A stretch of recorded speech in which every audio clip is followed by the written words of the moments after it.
हाल फिलहाल में कल ही उन्होंने किया है कि राज्य में अधिक से अधिक युवाओं को सरकारी नौकरी और रोजगार मिले। अच्छा। इसकी शुरुआत उन लोगों के द्वारा प्राथमिकता के आधार पर ले ली गई है।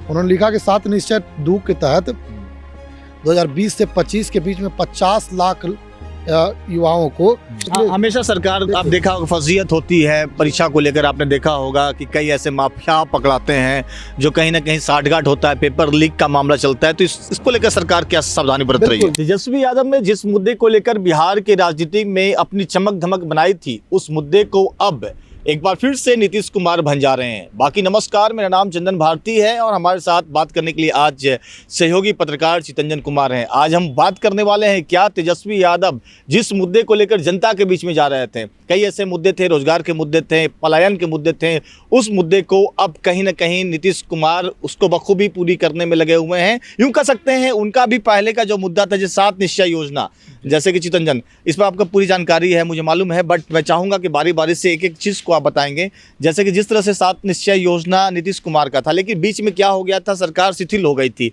लेकिन कहीं ना कहीं इसको देखा जाए तो विपक्ष के तौर पर पिछले चुनाव के पहले तेजस्वी ने पूरे बिहार में घूम घूम कर इसका प्रचार प्रसार किया कि मैं आऊँगा तो रोजगार दूंगा। कई तरह के वादे दावे जो थे उनके, खैर वो चुनाव हारे या जीते वो अलग बात है, लेकिन अभी की स्थिति ऐसी है कि अब सरकार पूरा कर रही है, इसका प्रयास कर रही है। बिल्कुल, देखिए चंदन जी, एनडीए ने फिर से सरकार बिहार में बना लिया और प्रचंड बहुमत के साथ सरकार बनाई है।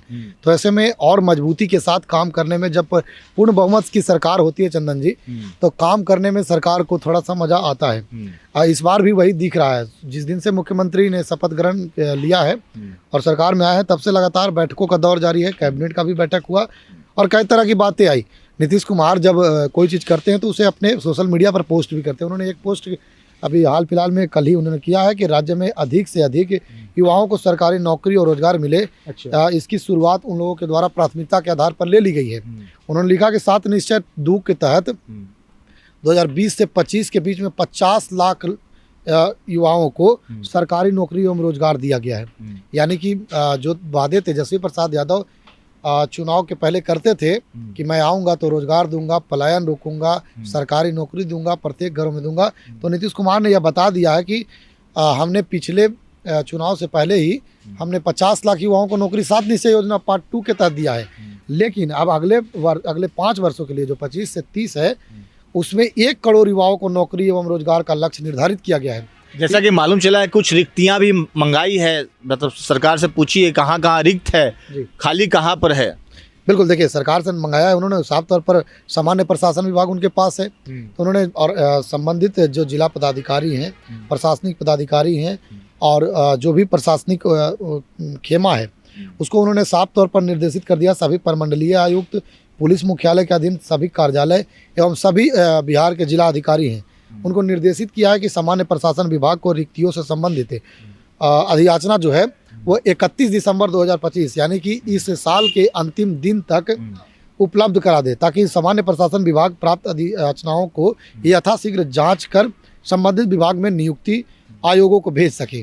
तो इसको लेकर के नीतीश कुमार लगातार अब सक्रिय दिखाई दे रहे हैं और आयोग को यह निर्देशित भी कर रहे हैं कि वो जल्द से जल्द जितने भी रिक्तियाँ हैं उसकी सूची जल्द से जल्द सामान्य प्रशासन को भेजे, ताकि जितना ज़्यादा से ज़्यादा लोगों को वह रिक्तियाँ जो है वह फुलफिल किया जाए और वो 2025 से 26 से जब आएगी तो उसमें यह शुरुआत किया जाएगा। और नीतीश कुमार ने एक लक्ष्य रखा है कि आने वाले 25 से 30 में यानी कि 5 सालों में 1 करोड़ नौकरी देने का जो लक्ष्य है वह भी पूरा किया जा सके। देखिए, ये थे हमारे साथ चितरंजन, जो कि बहुत ही बखूबी से हर बात को बता रहे हैं कि सरकार क्या करने वाली है। और कुछ बातें हैं जो चितरंजन के साथ में सुनते हैं। जी देखिए, एक बात उन्होंने कहा है कि 2026 में नियुक्ति होती है, पूरे 7 का कैलेंडर प्रकाशित करना है, जिसमें अन्य आवश्यक सूचनाओं एवं अतिरिक्त विज्ञापन प्रकाशन की तिथि, परीक्षा आयोजनों की संबंधित अवधि और अंतिम परीक्षा फल की प्रकाशन की तिथि आदि का स्पष्ट रूप से आलेख हो।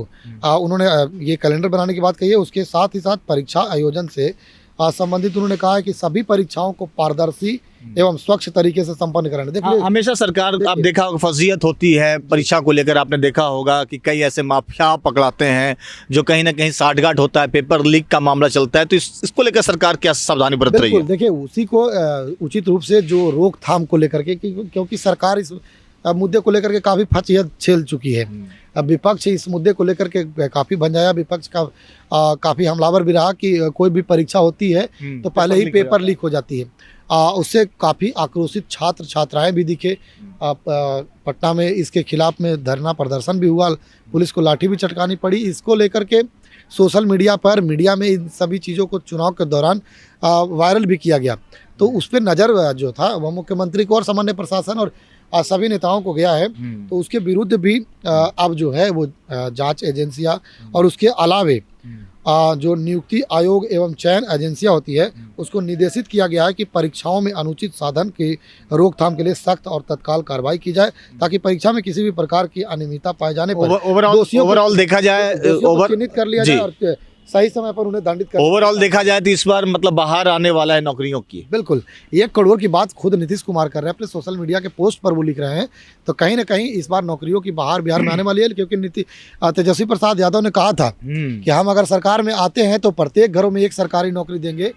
तो ये बिहार उसी का काट है, उसी का काट माना जाए। बिहार की जनता ये मांग करेगी, तो मांग करेगी तो उसे भी सरकार अपनी प्राथमिकता। देखिए, सरकार भी अपनी बात से हट नहीं रही है, वैसे विपक्ष भी तैयारी में लगी हुई है। विपक्ष का समीक्षा बैठक का दौर चल रहा है, सरकार को घेरने की तैयारी में लगे हुए हैं। किस मुद्दे पर? वहीं प्रशांत किशोर की जितने भी तमाम समर्थक हैं, प्रशांत किशोर भी कर रहे हैं कि हम याद दिलाएंगे सरकार को 10,000 से लेकर 2 लाख रुपए जो आपने वादा किया था उस पर वो टिके हुए हैं। तो वहीं पर आरजेडी कहती है कि सरकार को जितना वादा किया है चुनाव से पहले, एक एक वायदे को पूरा करवाने के लिए हम लोग भी जी जोर करेंगे। तो देखिए, दोनों तरफ से विपक्ष इस बार मजबूती के साथ में आने वाली है। तो ही सरकार भी किसी तरह का कोई कोर कसर नहीं छोड़ना चाहती है। यूं कह सकते हैं सरकार का जो कहना था बिहार में बाहर है, नीतीश कुमार है, तो वो सिद्ध करने की पूरी कोशिश करेंगे। जैसा कि चितरंजन ने बताया कि नौकरी का पिटारा खोलने की कवायद शुरू हो चुकी है और इसको लेकर तैयारी जारी है। अब देखिए, देखने वाली बात होगी कि क्या सच में नौकरी मिलती है बिहार में, या फिर वही लोक लुभावन और लॉलीपॉप ही रहेगा सरकार की ओर।